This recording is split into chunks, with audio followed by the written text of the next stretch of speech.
மாண்புமிகு முதல்வர் அவர்களின் தலைமையில் மாநில அளவிலான உயர்நிலை விழிப்புணர்வு மற்றும் கண்காணிப்பு குழுவின் கூட்டம் இன்று நடைபெற்றது. ஏறத்தாழ 2.5 மணி நேரம் இந்த கூட்டம் நடைபெற்றது.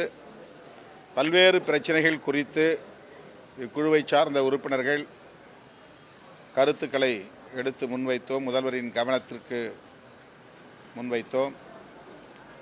மாண்புமிகு முதல்வர் அவர்கள் தலைமையுரை ஆற்றினார். தமிழ்நாடு அரசு முன்னெடுத்துள்ள பல்வேறு முயற்சிகள் குறித்தும் திட்டங்கள் வெற்றிகரமாக நடைபெறுவது குறித்தும் விரிவாக எடுத்துரைத்தார். வருகிற ஏப்ரல் 14ஆம் தேதி சைதாப்பேட்டையில் 10 தளங்கள் கொண்ட மாணவர் விடுதி ஒன்றை கட்டி முடித்து அதை திறக்கவிருக்கிற அறிவிப்பையும் செய்தார். எம்சி ராஜா மாணவர் விடுதி, புதிய விடுதி, 10 தளங்களை கொண்ட விடுதி, ஏறத்தாழ 500 மாணவர்கள் தங்குவதற்கான அனைத்து வசதிகளையும் கொண்ட விடுதி வருகிற ஏப்ரல் 14 புரட்சியாளர் அம்பேத்கர் அவர்களின் பிறந்த நாள் அன்று திறக்கப்பட இருக்கிற செய்தியை அறிவித்தார். அதேபோல அரசு ஊழியர்களுக்கு பதவி உயர்விலே இடஒதுக்கீடு அளிப்பது தொடர்பான அரசமைப்பு சட்டம் 16(4)A விதியின்படி புதிய சட்டம் இந்த கூட்டத்தொடரிலேயே நிறைவேற்றப்படும் என்பதையும் மாண்புமிகு முதல்வர் அவர்கள் உறுதியளித்திருக்கிறார். தமிழ்நாடு முழுவதும்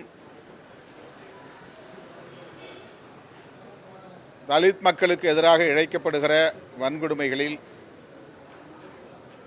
பாதிக்கப்படுகிற மக்கள் மீதே வழக்கு பதிவு செய்யும் போக்கு தொடர்கிறது. அதில் அதிகாரிகள் செயல்படும் போக்கு என்பது கவலை அளிப்பதாக இருக்கிறது என்பதை விடுதலை சிறுத்தைகள் கட்சியின் சார்பிலே சுட்டிக்காட்டி மாண்புமிகு முதல்வரின் கவனத்திற்கு அதை கொண்டு சென்றிருக்கிறோம். அதேபோல தமிழ்நாடு அரசு ஏற்கனவே அறிவித்திருக்கிற அண்ணல் அம்பேத்கர் தொழில் முன்னோடிகள் திட்டத்திற்கு 170 கோடி ரூபாய் நிதி ஒதுக்கீடு செய்திருக்கிறது என்றாலும் கூட அதை ஆண்டுக்கு 500 கோடி ரூபாயாக உயர்த்த வேண்டும் என்று கோரியிருக்கிறோம். அயோத்திதாசர் பெயரில் உருவாக்கப்பட்டிருக்கிற குடியிருப்பு மேம்பாட்டு திட்டத்திற்கு நிதி ஒதுக்கீடு போதிய அளவில் இல்லை என்பதை சுட்டிக்காட்டி அதை 600 கோடி ரூபாயாக உயர்த்த வேண்டும் என்றும் வலியுறுத்தியிருக்கிறோம். இவையன்றி கேரள பல்கலைக்கழகத்தில் இளங்கோஅடிகள் இருக்கை அமைப்பதற்கு ஏற்கனவே மாண்புமிகு முதல்வர் அவர்கள் தமிழ்நாடு அரசின் சார்பிலே 1 கோடி ரூபாய் ஒதுக்கீடு செய்திருக்கிறார். அந்த நிதி போதாது என்கிற சூழலில் 2.5 கோடி ரூபாயாக உயர்த்த வேண்டும் என்று கோரிக்கை மனு ஒன்றையும் வழங்கியிருக்கிறோம்.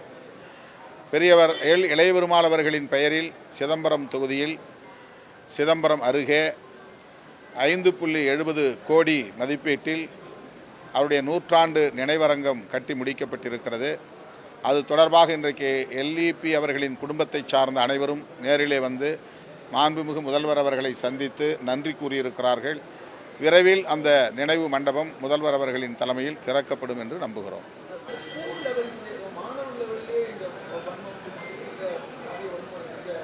அது தொடர்பாக ஏற்கனவே நியமிக்கப்பட்ட நீதியரசர் சந்துரு அவர்களின் தலைமையிலான குழுவின் அறிக்கை தமிழக அரசுக்கு ஒப்படைக்கப்பட்டிருக்கிற நிலையில் அந்த அறிக்கையை நடைமுறைப்படுத்துவதற்கு அரசு உரிய நடவடிக்கைகளை மேற்கொள்ள வேண்டும் என்றும் கோரிக்கை விடுத்திருக்கிறோம்.